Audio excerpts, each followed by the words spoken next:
Welcome to the Planning and Land Use Management Committee. Been joined by Honorable Councilmember Paul Krikorian. Pleasure to be with you, sir.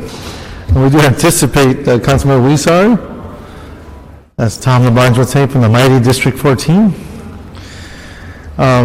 do have several items to go over, and I don't want to jinx this, but it sounds like we have a rather efficient agenda, if that's the right word.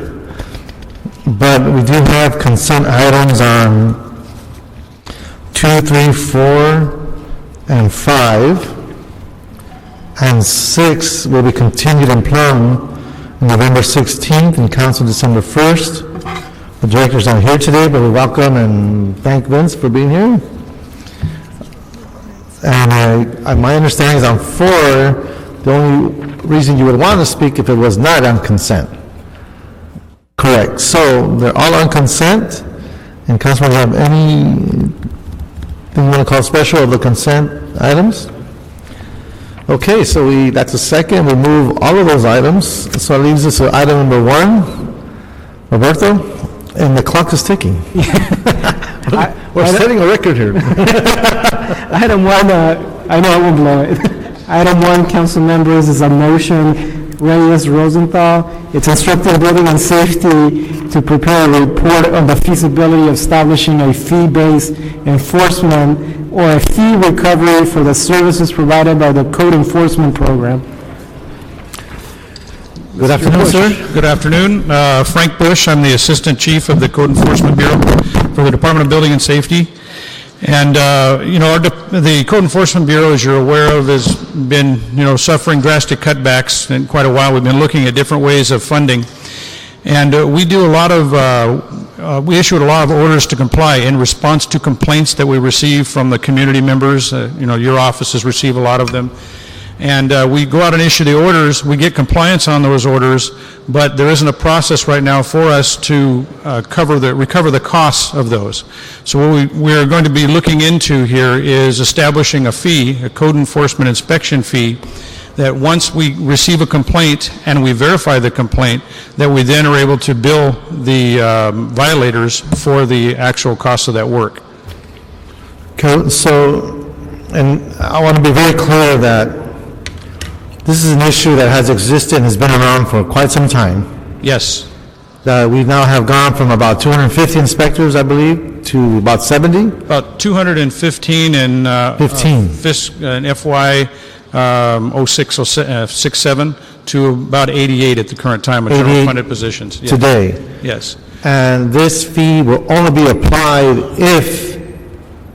if we receive a complaint and it's verified. So the inspectors will not be out running around looking for complaints to write orders for just to generate money. This is going to be a continuation of what we do now, which is we receive a complaint, we do an inspection, the violation is there, we write an order, right, and then we close, go through the process of closing the order. So it's not a matter of just generating money.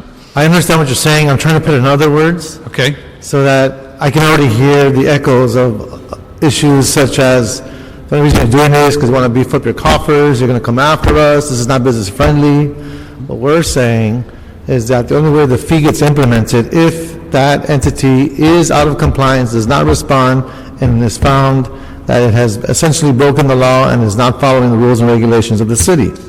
And even when that does happen, that entity will have a recourse to appeal to the commission, Building and Safety Commission, to state their claim, their cause, their position, however you want to phrase that, to be able to defend itself and go over the assertion that they have not complied or out of law. Would that be accurate? That is accurate. Our existing system, everything that we do with writing the order can be appealed. Any fee that we charge, our non-compliance fee, if they don't comply, anything can go to the Board of Building and Safety Commissioners and be appealed, and they can determine what's going to happen next with that. So we're not out there just to go head hunting to bring up our coffers and go after people because we need the money. That is correct. And we take each one of these cases. If we get somebody says that they weren't responsible for the violation, that we do a review of it within the management of the Bureau at the case, and if we find that we did error somewhere along the line, all fees and penalties are completely waived and those orders are closed.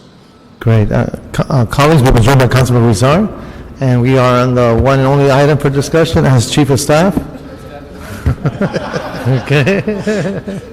Do you want to introduce yourself? Of course he does. Hello, Mia. Want to say hi? All right. Okay.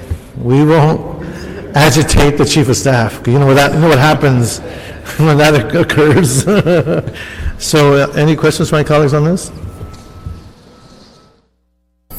I just have a real brief comment, Mr. Reyes, because you mentioned this argument that inevitably will be heard about being anti-business. And I think it's, whenever we talk about enhancing the opportunity to do enforcement of existing laws, it's important to talk about that in terms of being supportive of businesses that are in compliance with the law.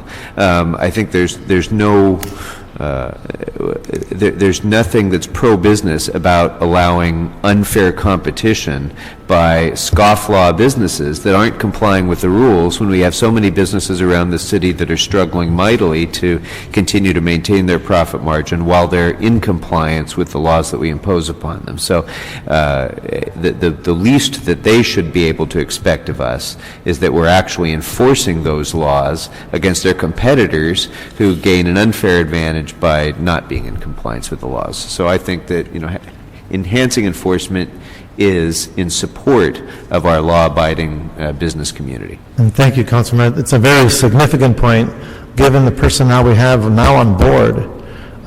It takes 2-3 weeks to respond because of the casework, the caseload. And we need to get to those who would choose to impose upon our environment, to take unfair advantage, and basically conduct themselves as scofflaws. So the more personnel we have out there, the quicker we can get a response and hopefully generate a healthier city. Councilman, any comments? No? So our instructions would be, do you have any specific instructions, or do you want me to One other state thing it? that we wanted to do is, if we are able to get this going and assess the fee, collect the fee, we want to try to put it, deposit it into the enterprise fund to have the controller set up a special account for code enforcement within our enterprise fund. So we will make sure that So it it'll be is- used for the enforcement. So we'll delineate that line item so that within that umbrella, within those funds, the only purpose for those funds will be for that purpose. Okay. Okay, so we will refer to the CAO for report and the city attorney for a draft ordinance, working with Department of Building and Safety, and request a report in 30 days. Are we okay with that? Yes, we are. With a specific request as stated. Are we okay, Mr. City Attorney? Okay, so that would be the action of this committee. Is that an aye vote? Thank you very much. Ayes have it. All right, anybody here for public comment? Seeing none, this meeting is adjourned.